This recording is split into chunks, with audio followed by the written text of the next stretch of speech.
8वें सूत्र के अंदर वर्णन करते हुए कह रहे हैं कि ये भक्ति क्या है, और भक्ति के स्वरूप का वर्णन करते हुए कह रहे हैं शांति रूपा परमानंद रूपाश्च।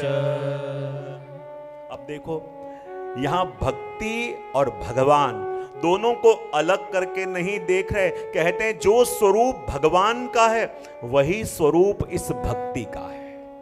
और कहते हैं भगवान क्या स्वरूप क्या है, बोले परम शांति स्वरूप, परम आनंद स्वरूप। तो कहते हैं जो स्वरूप भगवान का है वही स्वरूप इस भक्ति का भी है। जब भक्ति हृदय में जागने लगे तो उसका पहला लक्षण क्या, कि उसके मन में, उसके जीवन में धीरे धीरे शांति आने लगती है। और शांति यानी क्या, मैं कई बार पूछता हूं, इस दुनिया के अंदर हर कोई व्यक्ति चाहता है कि मुझे शांति मिले, पर शांति कहते किसको ये पता नहीं होता। चुपचाप बैठ जाना उसको शांति कहते हैं। बोले बिना बैठा हुआ व्यक्ति भी मन में तो बहुत शोर लेके बैठा हुआ होता है। अपन को लगे चुपचाप बोले बिना बैठा है, बोले नहीं, उसके मन में काफी अशांति हो सकती है। शांति का डेफिनेशन ये नहीं है कि बोले बिना वो चुपचाप कहीं बैठा है।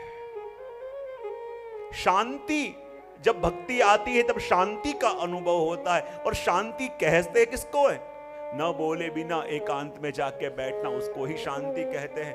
न कुछ करने की इच्छा उसको शांति कहते हैं। एकांत में जाके अकेला बैठ गया वो भी शांति नहीं। शांति कहते किसको है, कहते हैं कि जब अपने विचारों के ऊपर अपना निग्रह हो जाए, अपने विचारों के ऊपर अपना कंट्रोल हो जाए, कि मैं जहां हूं उसके अनुरूप ही मुझे विचार आएंगे, उसके अतिरिक्त या उससे विरुद्ध मुझे विचार इस समय नहीं आएंगे।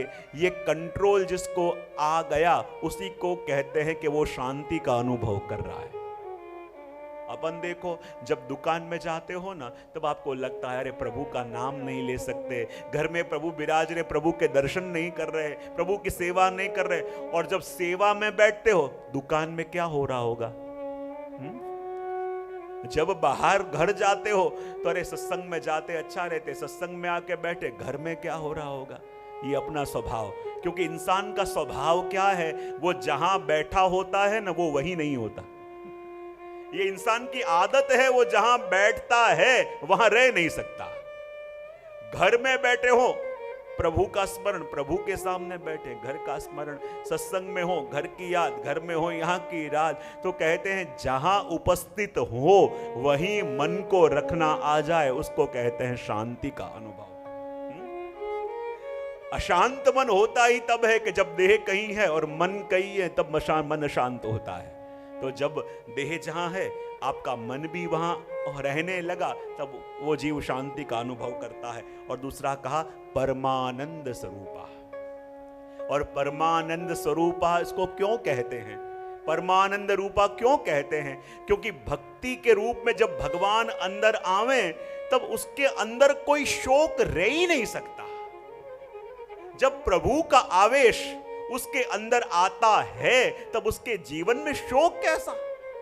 जीवन में अभी भी दुख का अनुभव कर रहे हो इसलिए क्योंकि परमानंद को हृदय में पधराया नहीं है। इसलिए प्रभु से जुड़ के भी रोने का मन होता है, इसलिए क्योंकि प्रभु को घर में तो पधराया पर अभी हृदय में पधराया नहीं है।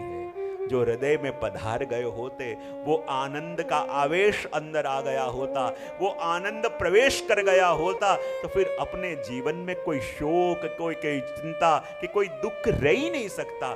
जैसे भगवान परमानंद स्वरूप हैं, वैसे भक्ति भी परमानंद रूपा है। और एक बार भक्ति आ गई तो कहते हैं ना, अपने वहां भक्ति आ गई तो भक्ति यानी क्या? बोले वर्तमान में जीना, प्रभु के शरणागत होके जीना। और उससे अपने वहां कहते हैं ना, आज नो लावो लीजिए रे काल कौन है दिठी। आज का आनंद जो लेता हो, आज के जीवन को जीता हो, वही परमानंद का अनुभव कर सकता है। क्योंकि अपना स्वभाव क्या है मैंने पहले ही कहा ना, जिस जगह पे अपन बैठे होते हैं अपन वहां मन से होते नहीं, वैसे ही जिस वर्तमान में अपन जीवन जी रहे हैं वो वर्तमान में देह होता है, मन तो या भूतकाल में होता है या भविष्य में होता है। यदि आपको अभी दुख का अनुभव हो रहा है तो मानो भूतकाल में गए, क्योंकि भूतकाल के प्रसंगों को याद कर करके आप दुखी होते हो। और यदि मन में इनसिक्योरिटी और चिंता है तो मानो आपका मन भविष्य में गया है, क्योंकि भविष्य की चिंता जब मन में आती है तब उद्वेग और चिंताएं आती हैं। तो इतना ही कहता हूं, जहां हो वहां मन को रखो तो मन शांत हो जाए, और वर्तमान में रहो। जो गया उसकी फिक्र छोड़ो, जो हाथ में नहीं है उसकी चिंता छोड़ो, जो क्षण अपने हाथ है उसका आनंद लो।